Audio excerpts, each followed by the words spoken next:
What's up, everybody? Welcome back to the channel. I got a really exciting topic for you guys today. I got 3 sports medicine hacks that you'll find useful in this upcoming winter season. So stick around, and I'll hit you with them after the break.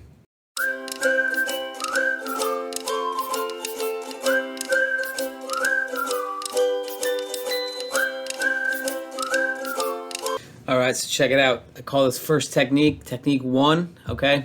The double band-aid technique. All right, so if I've got a cut on my finger, as you can see, it's a bad one, I use a regular strip band-aid, okay? All right, so it's got just your normal strip band-aid, goes directly over the cut like we would assume, okay? A little bit of an oblique angle, okay? Put tension, pretty good tension in the band-aid. Don't put too much to cut off the blood circulation, and there we go. Perfect, right? No big deal. You go back in the game, start sweating a little bit, this bleeds through and falls off, okay? So the double band-aid technique is we take a knuckle band-aid, okay? It's got more points of contact, all right? So, in a larger square. So we've got our pad right here over the wound. We go a little bit below, kind of hard for you to see, but we get some more surface area onto the skin. We lay that larger square over the original band-aid. We put a little tension, and we then wrap the wings around. And what we've done is get more band-aid stuck to more skin, as well as double up the padding directly over the cut. So number 1, this won't bleed through as fast, hopefully not at all. Number 2, even with a sweaty hand and fluids, this has a better chance of sticking and staying, okay? So that's technique 1, the double band-aid technique. If you got a better name for it, comment below and let me know what's up. Stay tuned for tip 2. All right, we covered tip 1. Before we get into tip 2, some of you have may noticed I'm growing out a beard, all right? No Shave November. I got a special announcement coming up at the end of this video, so make sure you watch to the end. Tip 2 comes in the form of the sprains and jammed fingers, okay? A lot of people know you can buddy tape your fingers, okay? That's a common buddy tape technique, is to protect the joints that were injured. We tape the adjoining finger together, like such, okay? Not the cut on my other finger. So the problem is, some people, this is really uncomfortable, okay? It's very tight and it's firmly protected. So what you can do is, instead of taping them directly together, we take another piece of, okay, so now my before I buddy tape my fingers, I attach the tape a little bit, but I leave a little bit of a space, okay? So the fingers will still be protected by the adjoining finger. However, I now have a little bit of wiggle room here, okay? And we do the same thing with the top piece, all right? Because we want to go above and below the joint that is injured.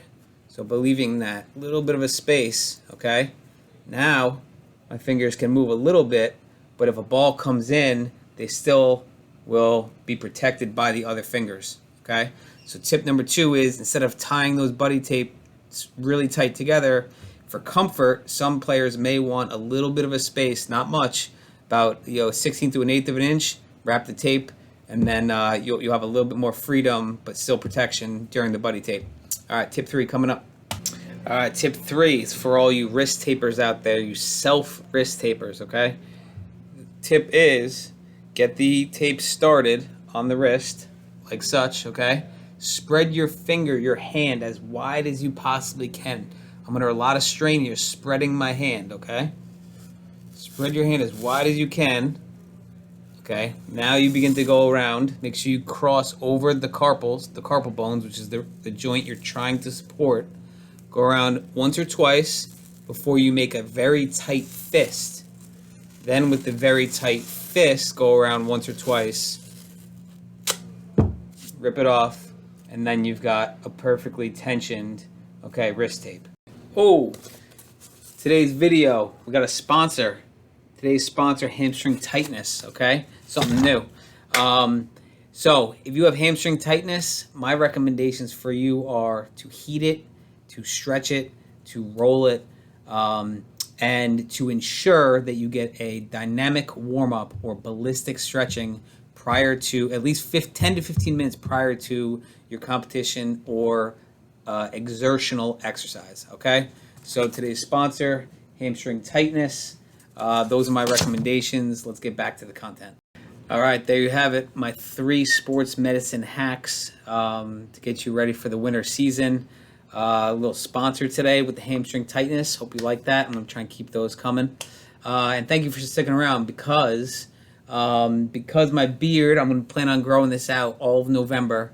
And since November is Men's Health Awareness Month, for every view on this video, okay, until the end of November, I'm gonna collect 10 cents from myself. All right, I'm gonna put 10 cents in a jar, and then at the end of the month, I will take that money and donate it to an individual who is in need of some financial assistance, who's undergoing a men's health issue. So that is my pledge, and by all means, I encourage you all to share and like this video, subscribe to the channel.